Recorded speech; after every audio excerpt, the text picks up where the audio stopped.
Hi, my name is Eileen. I use she, her pronouns. I am at the Louisiana State University in Baton Rouge, Louisiana, and I am so glad to welcome you all here to this important discussion. We started on this path at last autumn's the national meeting in San Diego, where we had uh, a panel about working with Indigenous intellectual property, Indigenous innovators, and all of the things that are involved in that. And I have to tell you, it's a lot more involved than I thought it would be. So I'm excited to be able to continue this discussion with you. But before we start, we have a little housekeeping. As we gather to discuss rights in intellectual property and commercialization, we begin by acknowledging and honoring the diverse communities worldwide who have stewarded their lands, knowledge, and cultural heritage across generations. We recognize the unique, lasting contributions they have to their lands, the vital contributions they bring to innovation, and the challenges they face in protecting their rights within evolving frameworks. Today, we commit to respectful engagement, recognizing the importance of knowledge sovereignty, and ensuring that our conversations honor these communities' rights and contributions. We thank them for their enduring influence and invaluable contributions around the globe. As we go through this discussion, there may be some points that are uncomfortable. We actually planned that some of our discussion might be uncomfortable, but still vital. So to foster a respectful and inclusive environment, we ask everyone to listen actively, use inclusive language, and speak from their own experiences. Please approach questions with curiosity while respecting privacy, and recognize that, as I mentioned, some topics may feel uncomfortable. Derogatory language, personal attacks, and interruptions are not permitted. During the Q&A, allow time for diverse voices and can keep your questions focused, but don't worry about it if you have follow-ups, that's fine. Pauline is here to help me keep the discussion going. So if one of us cuts in, it's only in a consideration of time. Please don't take it personally. I'm known in my I-Corps classes as being really hot on the button for stopwatches. So I'm going to keep to that here just because we only have an hour and we're already starting a little late. So with that, I would like our speakers to introduce themselves, and I would like to start that with Kate. For me, good morning, everyone. My name is Kate Taylor. I'm joining from Meanjin, so the lands of the Turrbal and Yagara people here in Queensland, Australia. So my role is supporting our industry engagement and technology transfer here at the Queensland University of Technology. Thank you. Erin.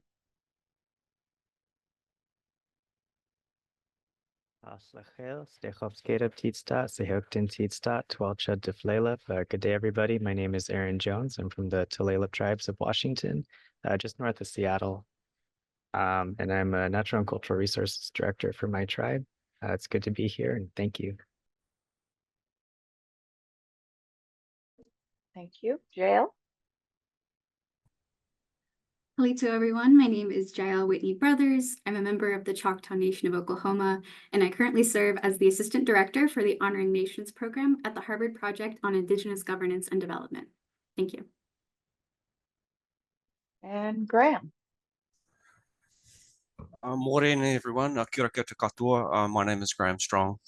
I work with Otago Innovation, which is the technology transfer office of the University of Otago in Dunedin, New Zealand, and I affiliate to an iwi or tribe called Ngāi Tahu, one of about 64 or 65 Māori tribes in New Zealand. It's lovely to see you all. Thank you. So I asked our panelists to send me topics that they think are important, topics they run into each day, and topics they would like to discuss with us. So I'm going to ask each of them questions about that. They'll have 8-ish minutes to go over their answers. So starting with, hang on, JL, how can tech transfer professionals cultivate reciprocity when working with Indigenous communities? And what are some foundational aspects of Indigenous data sovereignty that might be relevant for professionals in this space? Thank you. Yeah, so I'll start out by answering these questions at a high level. So for too long, outside communities have had extractive relationships with Indigenous communities where their only real goal was to come in, take resources, and leave. Today, knowledge is one of our greatest global resources, but unfortunately, these same kinds of power relationships often persist when it comes to Indigenous communities. It's undeniable that Indigenous communities hold a wealth of knowledge. And so given this background, when thinking about working with Indigenous communities, it's good to first start with some time spent on intentional self-reflection and thinking about what ways you might want to do more than just come in and take a resource and how you might be able to go about doing that. And so reflexivity is key here, and having an honest sense of what your intentions are is really important, and heart can go a long way here. And so once you know your why, there are a couple of key principles that can help you to cultivate right relations with Indigenous communities. And that first principle is reciprocity. So your presence within an Indigenous community should be of equal mutual value. And that starts with two things: a goal of long-term relationships and listening closely. And by listening closely, I mean listening first. Learn the story of the community. Indigenous knowledge is not discrete. It is embodied in lifeways and relationships and an integrated view of nature. If possible, break bread together. Food is an enormous part of relationship building with many Indigenous communities. It's also important to think about what gifts you could offer to the community. For example, perhaps you could help a tribe find new ways to operationalize the knowledge that you're discussing. Or perhaps you could help them with creating new strategies for disseminating the knowledge if that's something they've expressed interest in. But you should always start by listening first and hearing what the community wants and needs, as well as what they are or are not willing to share. It's better to offer potential ideas with an open hand rather than charge forward with what you think is a good idea when it might not align with the community's priorities. And this leads to the second principle, which is Indigenous data sovereignty. According to the Native Nations Institute, Indigenous data sovereignty is the right of a tribal nation to govern the collection, ownership, and application of its own data. It derives from tribes' inherent rights to govern their people, lands, and resources. So, this means that tribes specifically have a right to ownership of their resources, including data or knowledge. So whatever knowledge you might uncover or co-generate with the tribal government, as a sovereign nation, they ultimately own that data and what happens with it.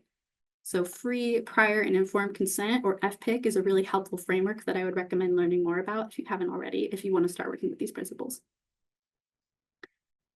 FPIC refers to the right of Indigenous people to give or withhold consent to projects that may affect their lands, territories, or rights as recognized in the UN Declaration on the Rights of Indigenous Peoples, or UNDRIP. Essentially, you shouldn't be utilizing or disseminating any tribal knowledge without the tribal community's explicit permission and buy-in. It's best if you can form some kind of formal agreement beforehand that lays out exactly how and what the data will be used for. MOUs, or Memorandums of Understanding, have worked well for this, especially in tribal university partnerships.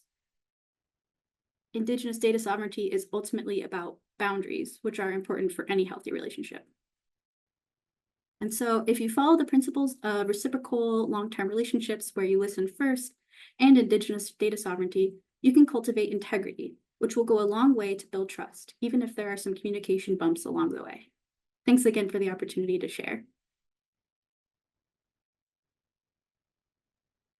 Thank you so much. I'm going to be revisiting this topic with you. If I can't do it today, I will talk with you about it a little later. It came up in a recent conference I was at called Bio on the Bayou, where people are developing software that they are going to aim at served underrepresented populations. And I said, how's that going to work with Indigenous populations? And there was a big discussion.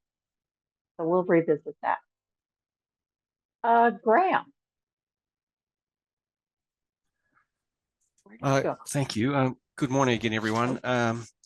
Firstly, thank you for taking the time to come along. I know this is a sticky subject for a lot of people, and it takes a lot of courage to have these sort of face-to-face, if you like, as best we can conversations. So good on you for showing up. Thank you for that. Following a little bit on from what JL said, I think for me, one of the goals for technology transfer as a sort of organization or as a profession is to try and normalize this stuff as best we can. And the reason I say normalize, and some people will agree with that language and some people won't agree with that language, but the reason I'm keen for it to be used in that way and normalized in that way is because it's an incredibly sticky subject. And people feel uncomfortable about it, and we have to get comfortable feeling uncomfortable. And the one reason we often feel uncomfortable about it is that when we are talking about Indigenous people or First Nations people, we are tending to talk about people who have had their language, their culture, their lands colonized by somebody else.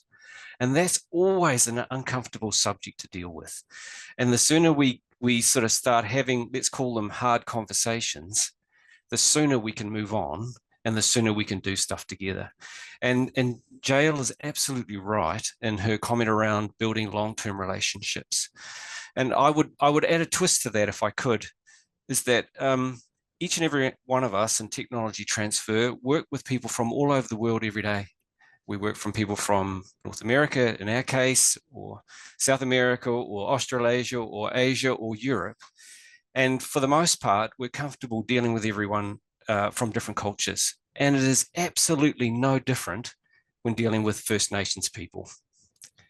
The only thing I would say is that that when you are working with First Nations people, and Jael hit it absolutely right on the head, is that everyone, including people from other cultures, expects their knowledge, let's call it background intellectual property, to be treated in a specific way. And it's no different from First Nations people. It might not be the way we like, but it is the way that they have, or we have, operated for, let's say, hundreds, if not thousands of years.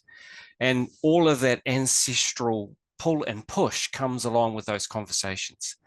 So my parting comment in these 8 minutes to you is, it's going to be sticky, it's going to be uncomfortable, and it's going to take a long time. And if you're comfortable with those three things, then rock on, get into it. And I think you'll find that you'll have a long-standing and very good relationship with Indigenous populations. The end. I don't think I need to say any more than that. All right. Thank you for that. Where'd I go? Now I'm going to ask Erin, how does the principle of Indigenous peoples' self-determination, as outlined in the UN Declaration on the Rights of Indigenous People, influence their control over cultural heritage and traditional knowledge? And what should we understand about the sovereign rights of the tribes, especially in the US, regarding their use of their knowledge in research and innovation? No, thanks again for giving me the opportunity to be here amongst you all. And I'm gonna just I'm not an attorney, and I'm sure many of you are. And so for me, this is a nice bridge to be able to start engaging in a dialogue that I think we're trying to promote between the tech transfer industry and and Indigenous peoples. And so Jael brought up the UN Declaration on the Rights of Indigenous Peoples, and I'm very happy you did, because it's in Article 31. Specifically, it talks about Indigenous peoples having the right to maintain, control, protect, and develop their cultural heritage, traditional knowledge, and traditional cultural expressions, as well as that same right to maintain, control, protect, and develop their intellectual property over such cultural heritage and traditional knowledge, and, as well as the intellectual property over that cultural heritage.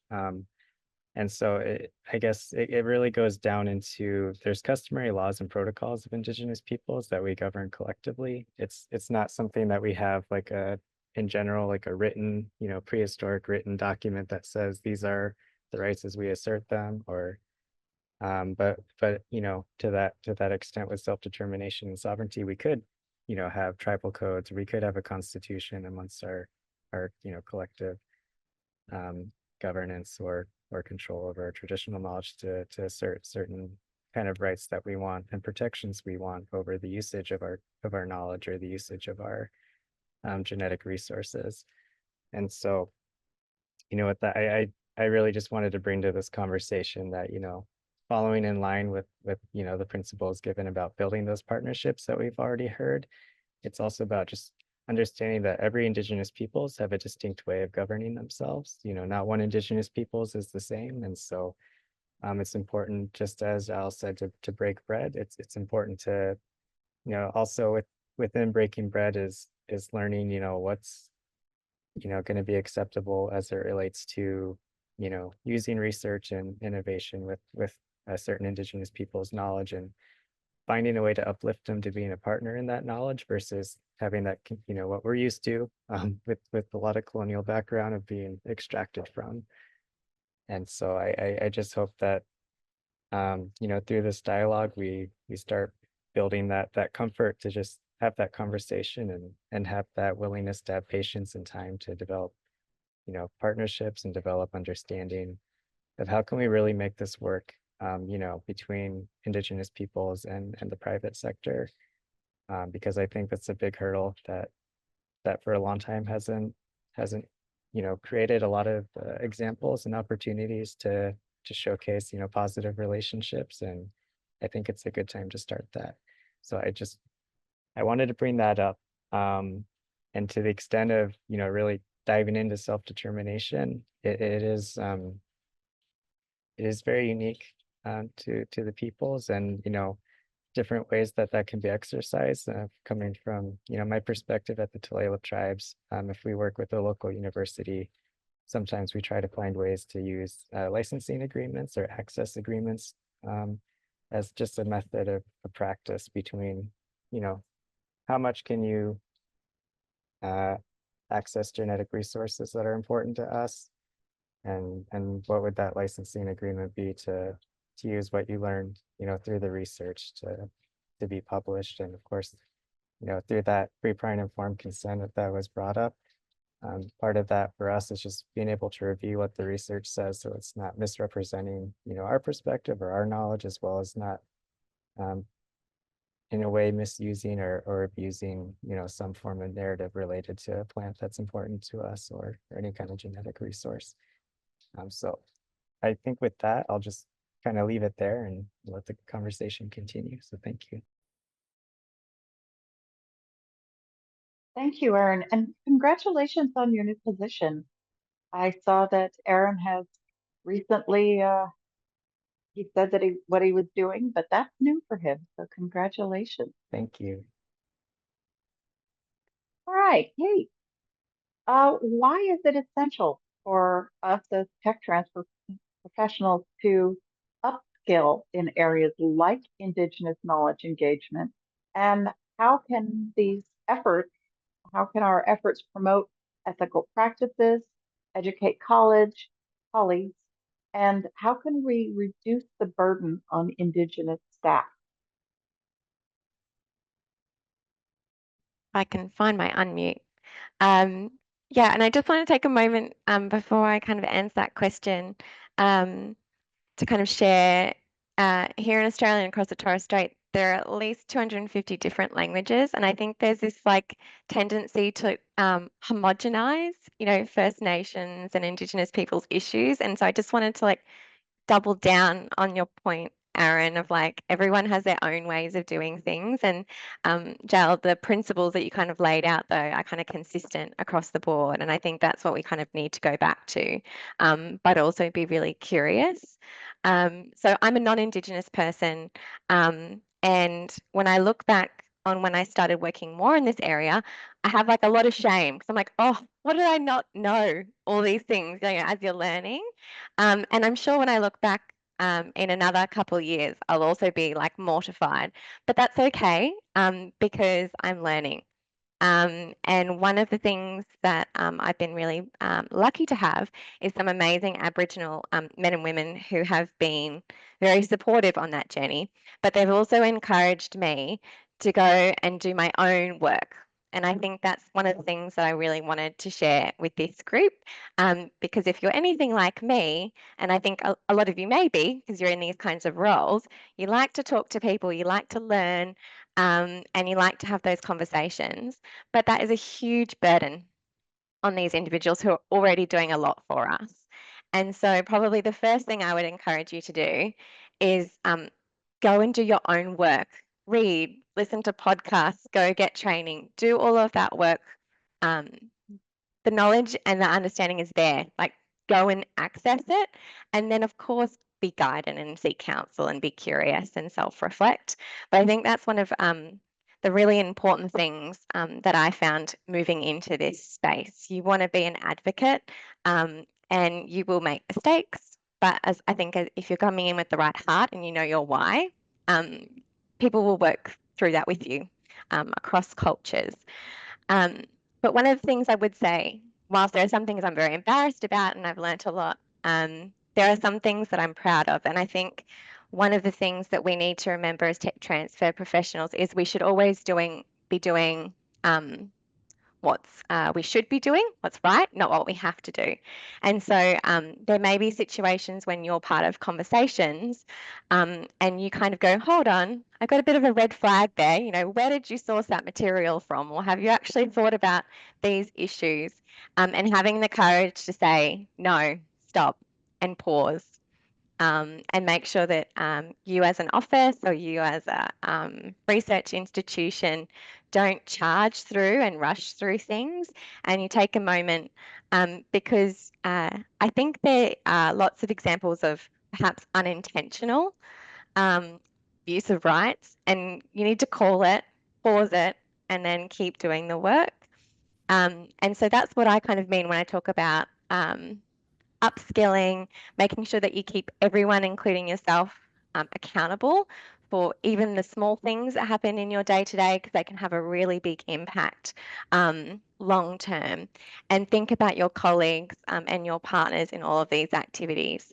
The things that I was surprised by was just how relational it is working with Indigenous communities. And I thought I was a relational person, and it's like next level. You know, so you really need to understand that you are working with, if you're talking to someone, they are often representing a large group of people who all have diverse opinions, like we all do, and they're always thinking about generations and generations and generations down the track. Very patient, thinking about the long term. If you want to do what you think is an amazing project before the end of the year and the timing's not right, you can kind of forget about it. So I just thought I'd share some of those reflections, and again, to Graham, normalize the fact that it's kind of uncomfortable, you'll do wrong things, but these are some of the things in the last couple of years that stand out for me. Excellent, thank you.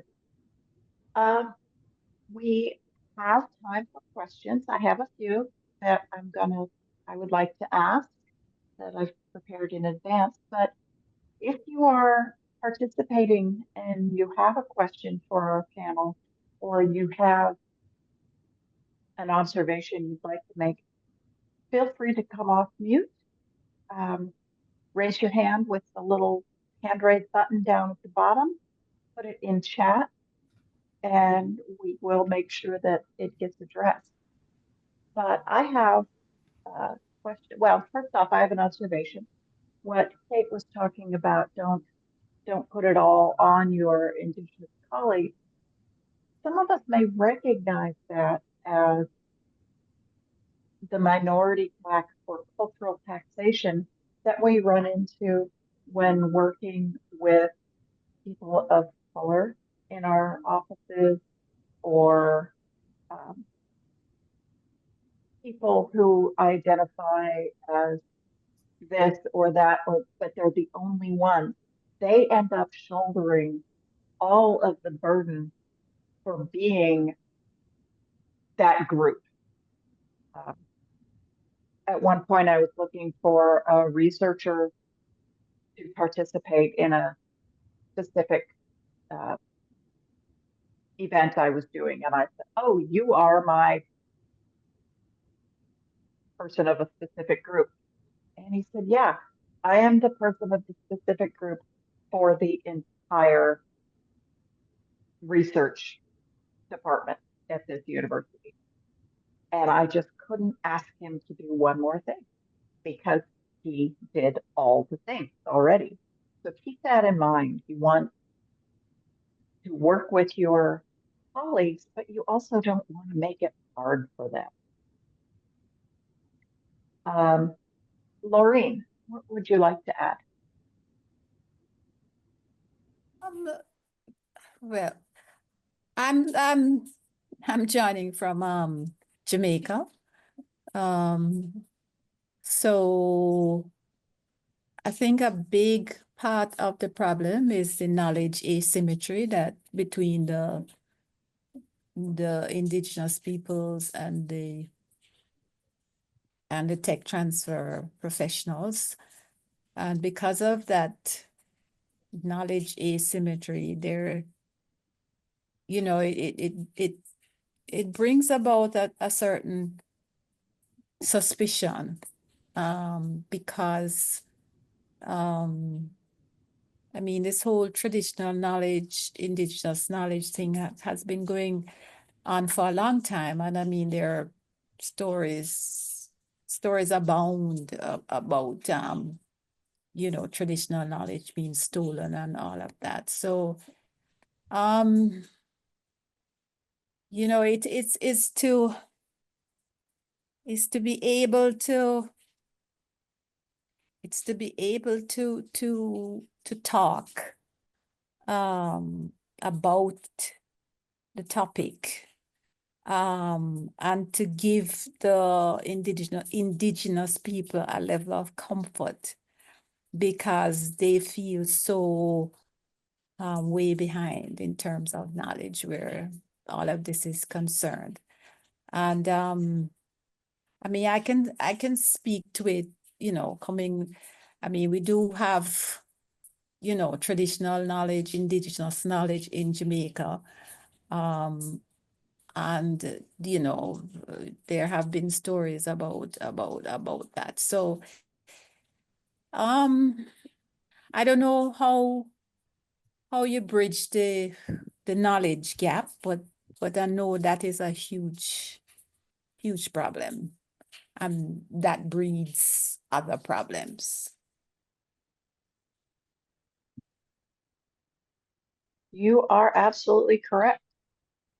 Panelists, do you want to address that, or did she make the point and she made the point?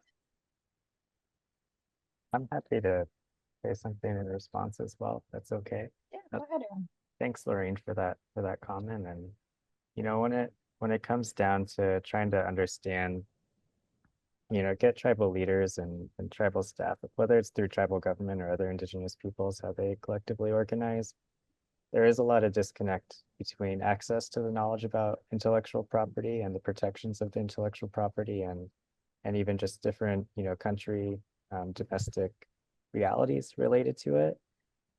So if there is an ability through conversations, you know, to partner with indigenous peoples that you're doing research with or through, it is important to have some of that capacity building, you know, built into that relationship to elevate the indigenous peoples about the topic itself, and find ways to make that resource available to access for further education around it if possible. You know, I know with my tribe, it's one of those things, we can always try to find an attorney or a lawyer to represent us related to intellectual property, but for us as well, it's important to try and get, you know, community members and tribal members to understand really, you know, what are some consequences or implications related to certain intellectual property and the usage of it, when we're sharing our knowledge to somebody that wants to have some form of protection.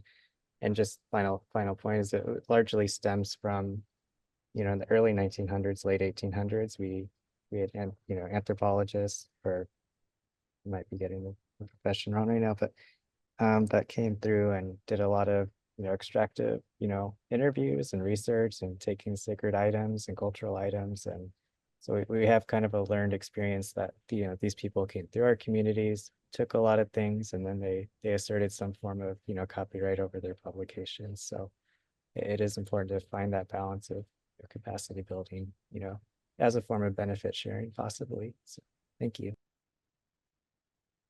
Thank you, Aaron. We have a couple questions in chat. I'm going to start with one in chat, and then John Fraser, I will ask you, and then we'll go back to the chat. Raphael, would you like to share? Yes, and if you don't hear me clearly, please say something. We're good. I want to double down on something that Kate said about doing the right thing. I was with the University of California, Davis. I retired from there before going to my current university. And about 15 years ago, we had a professor who went to Mexico, to the town of Totontepec, which is a mixed village of about 6,000 people, because he wanted to bring back corn to do research with this corn. What's special about this corn was that it can grow at sea level, low altitudes, and it can grow at very high altitudes. So he was also the head of the tech transfer office for the entire University of California system. So he asked me to work with the people there, and I knew Spanish, and they knew Spanish, so it helped, and to do an MTA that was fair to them, because he wanted to bring this corn to UC Davis to do some research on this corn. Now, the US is probably one of only 3 countries that has not signed the Convention on Biodiversity and does not follow the Nagoya Protocol about sharing when we get genetic materials from their country. So what I did was I did an MTA, and from the very beginning, I agreed that I just threw in there that we would give them half of net revenues for any licensing or any commercialization of that corn.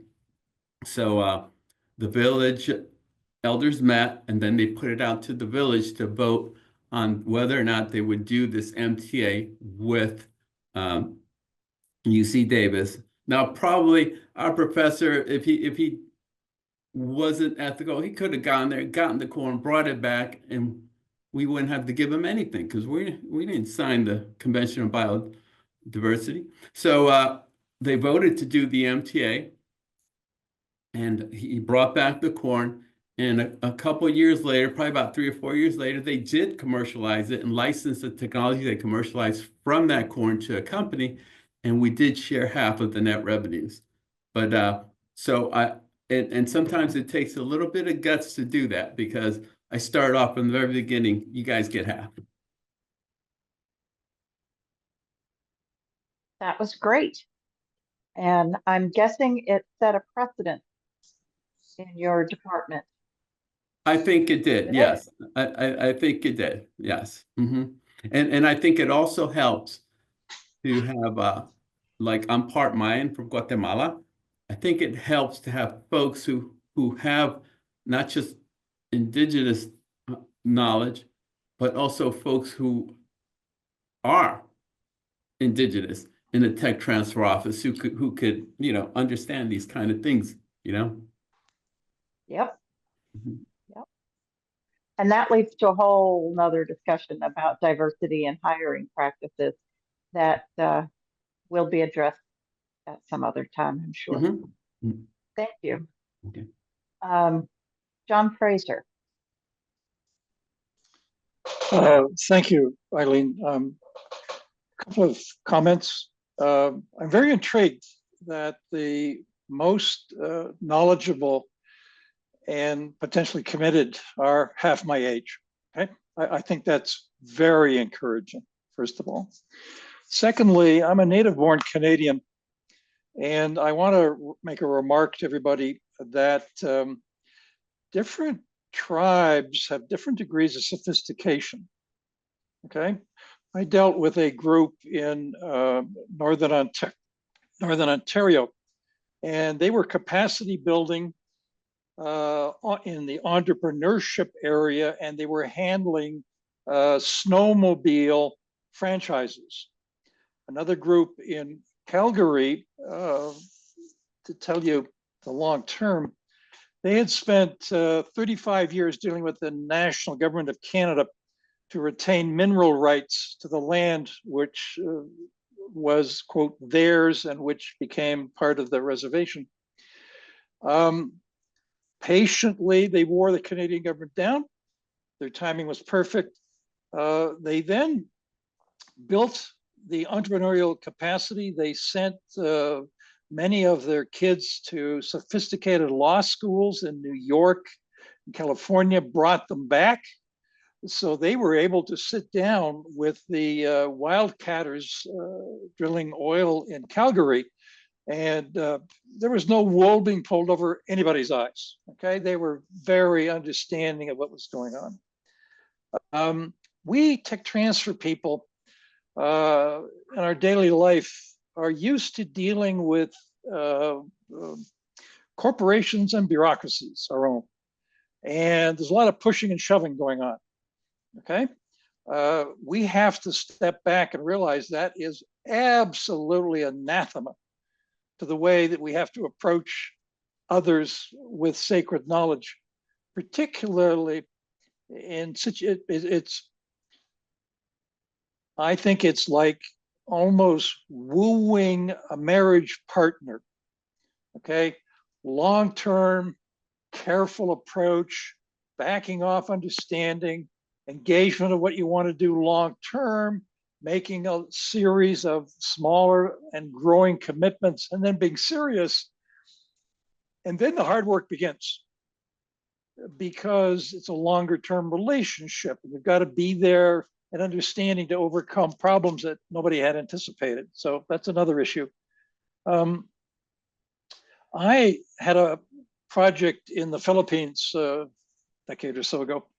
One of the professors at the big university had found a native group up in the hills, which had for the longest time used a certain shrub as a pain reliever. You chewed on it, okay? And what I learned was that the tribe was willing to share the information. They received, I think it was 20% on the revenues. But fundamentally, what they were really interested in was building capacity within the group to take advantage of opportunities like that, okay, for the longer term. So the professor and I, she and I made real sure we mentored a couple of the individuals longer term and introduced them to capacity building. So I think finally, Raphael pointed out something. I've been talking about process. Let's talk about content. Raphael pointed out genetic diversity in the plant kingdom, okay? This is a burgeoning, emerging area that we have to get right, because we've turned our food into commodities, which are then prone to diseases. And there's a lot of understanding of inherent in others of issues like this. So I simply want to say, I'm delighted, Eileen, that you got the group together to talk about this. I'm hoping there's a way to sustain this conversation, not only in the United States and Canada, but elsewhere, outside, because the economic diversity outside North America, I think, is going to be one of the areas of economic potential, yes, but also, to be perfectly blunt, survivability of humanity long term. There's knowledge in a group of people that have been on the face of the earth a lot longer than we have been. Okay, there's things they know, they're willing to reveal to us if we respectfully understand. And then someone mentioned the give back. That's what this is all about. This isn't about generating revenue. This is all about creating something of benefit and then sharing the benefit broadly. Thank you. Thank you. We have another question in chat, and then I'll go to Ann Gardner. And I apologize if I mangle your name. Metili? Are you still here? I am. Okay.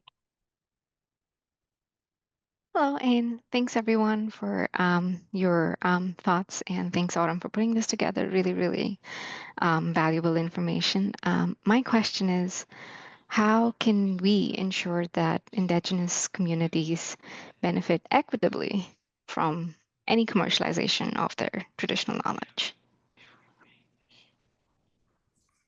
I might be able to handle this one if that's all right, Eileen. I think it's a very good question, but I'll go back to Jail's earlier comment when she talked about, I think it was free prior informed consent. So if I could add something to the front of that and call mutually agreed terms and prior informed consent.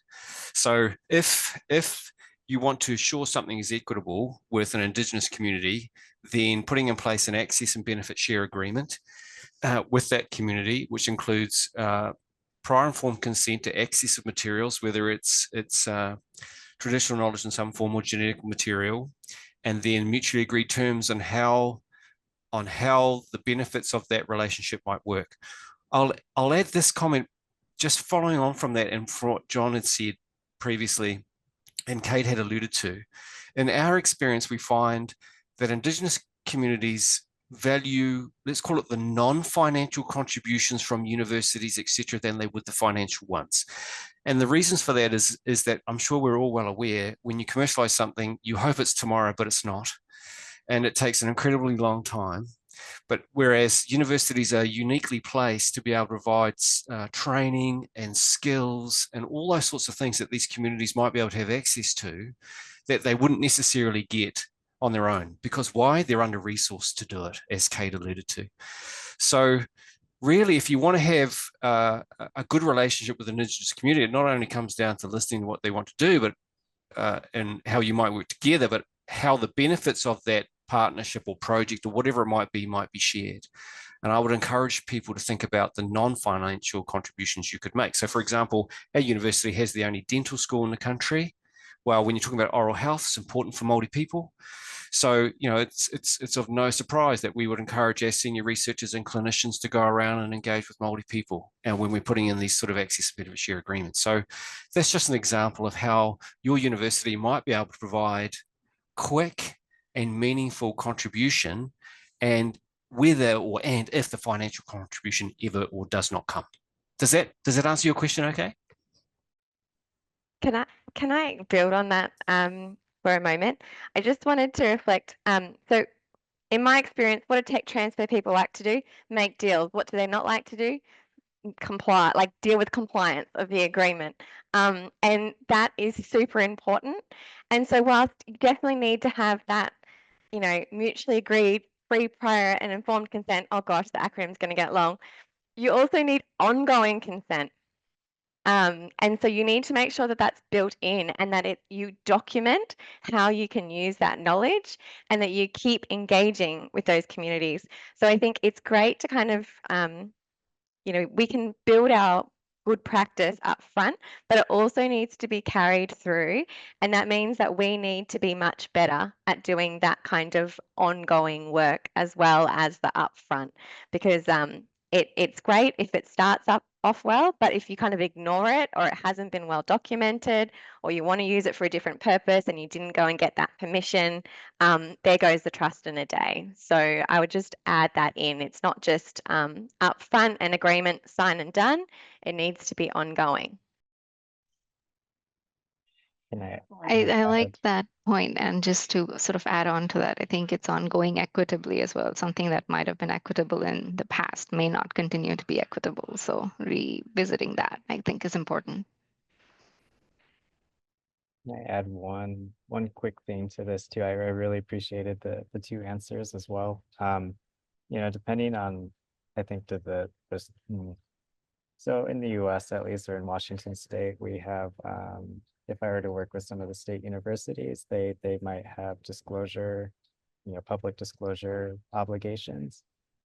So I'm part of seeking, free, prior, and informed consent, or, it's really important for university researchers to be able to demonstrate if something is shared, at what point could something be made publicly available, specifically in the US, because that could have a lot of lost trust as well. Just even though there might be an agreement to protect knowledge within the university, but if there is some form of backdoor for that public disclosure, there is a lot of risk in indigenous peoples or in tribes wanting to share willingly and partners. So that's just I want to just add that element into this conversation too. Thank you all. We have time for one more question and some good discussion on it. Anne, go ahead. Hi, thank you, everybody. Really great discussion so far. So my name's Anne. I work at the University of Arizona here in our technology transfer office. I am not part of our licensing team. I am also obtaining my master's degree in library science and information at the same time. And a lot of what I have learned in my graduate studies has been around sort of culturally responsive practices and ways of working with indigenous populations. And one of the first things we discussed and talked about was culturally sensitive materials. I'm kind of listening in, but that's fine. And cases of repatriation where maybe those materials need to be returned to the cultural group that they belong to.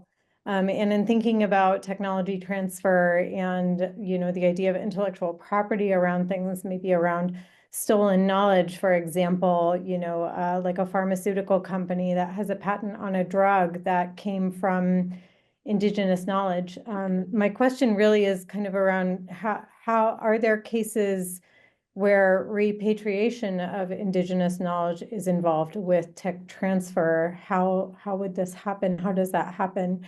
Is it, is it sharing things back? Trust is a huge part of it. And also not all knowledge is meant to be shared with all certain groups. And Erin has rightfully pointed out the whole the distrust of this in the past, because in the past there's been this sometimes like research and run, right? Where white people come in and they appropriate things or knowledge that was not meant to be shared externally, and they take it and go with it. So my question is around sort of how do we right those wrongs, or if anybody has examples of that or ideas about how to move forward in that way.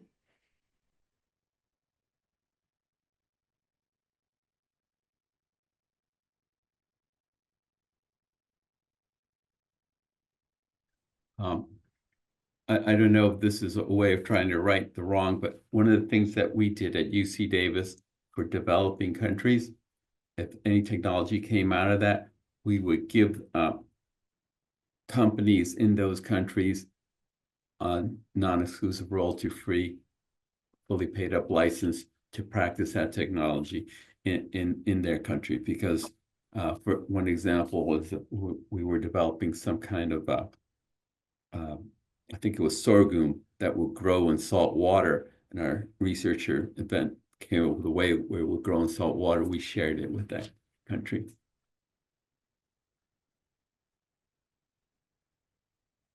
I think, Anne, thank you for your question, and it's probably the stickiest one of the day, really. So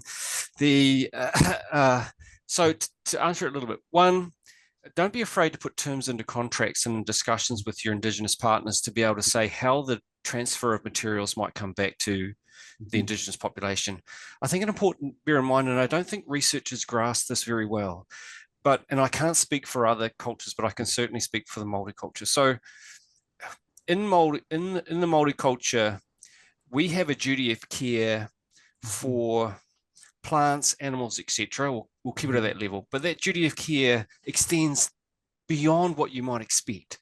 So the duty of care will be not only to the plant, say, but the DNA, the reports made about that particular plant. So if you're dealing in the library system and there's a report created by one of your researchers or even your master's degree that might include Indigenous information, the Indigenous people, so if you were in New Zealand, would still have a responsibility for care and duty of care of that information.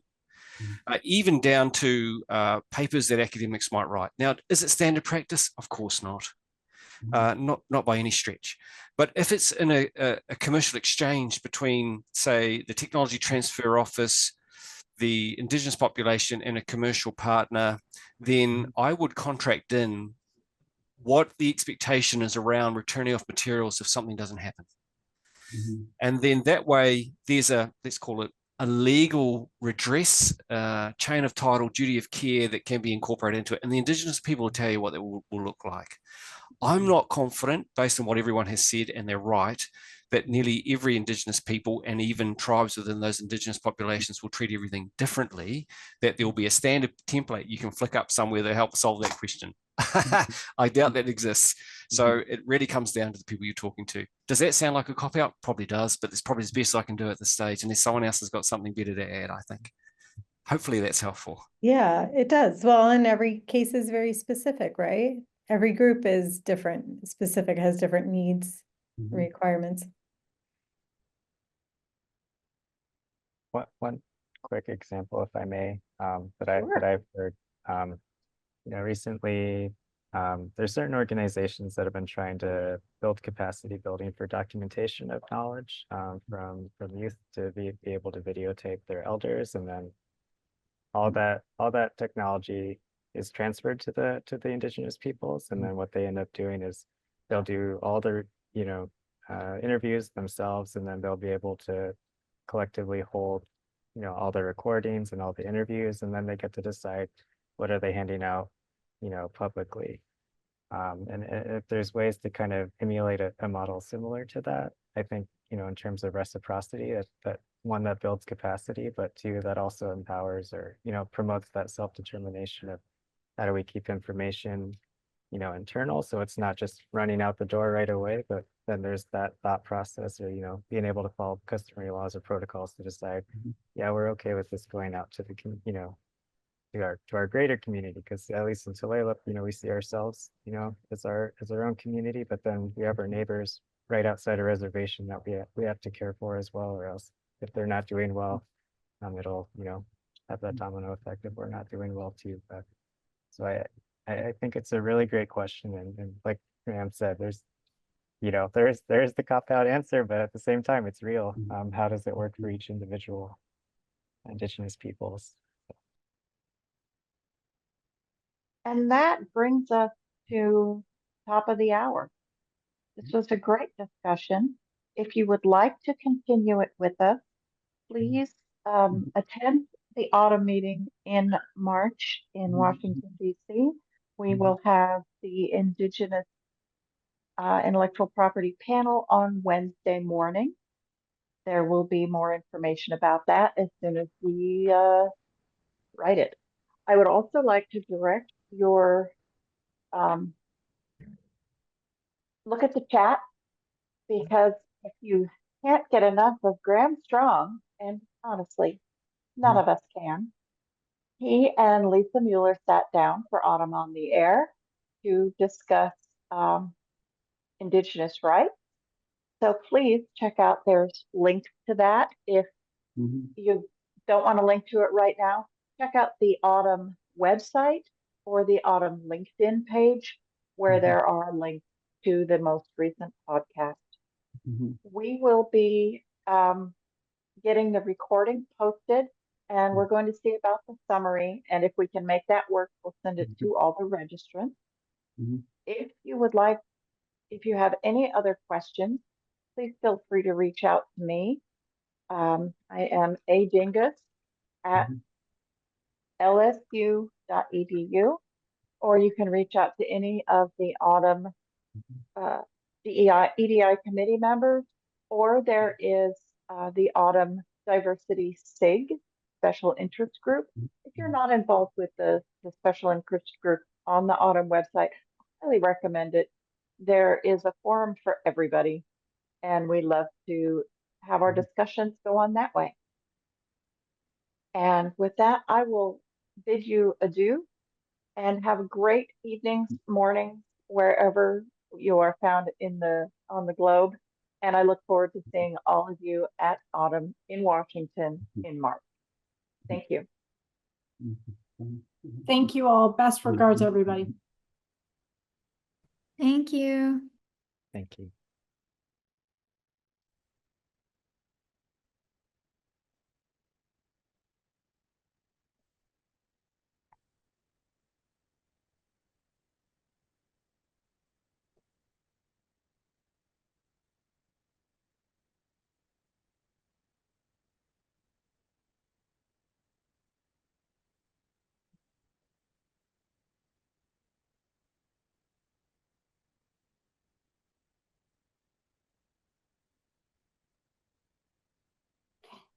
I am curious if who's the owner of the meeting, and I want, because I cannot do anything but leave myself.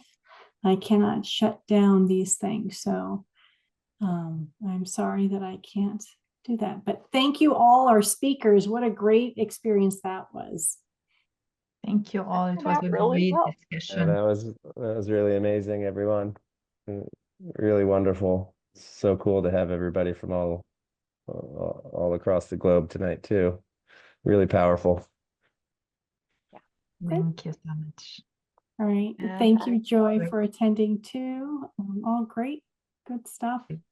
Great And day. we will, yeah. Thank you, Nargis. Any last words from the committee? Yes, I'm really grateful to have this amazing panel. We can feel the engagement of our attendees, and there is an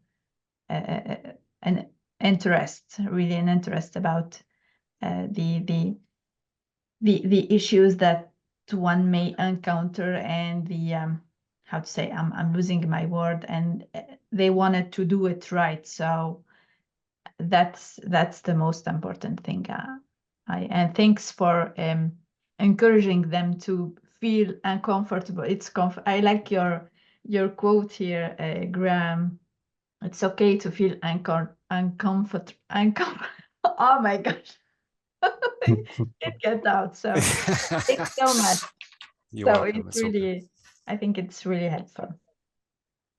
Yeah, and well, I really took to heart the long-term relationship theme. I love that. So we'll make a commitment to keep this topic alive and to do what we can to make sure that this isn't a cut and run discussion. Because I really do think that it comes down to just relationship building and the power of that, and having the chance to hopefully break bread together in person sometime. Sounds good. All Yeah, right. this was Thank you very much, guys. Yeah, I was just going to say, this was a fantastic panel. And one of the things I just want to be sure as we continue the conversation, I think it's come up a couple times.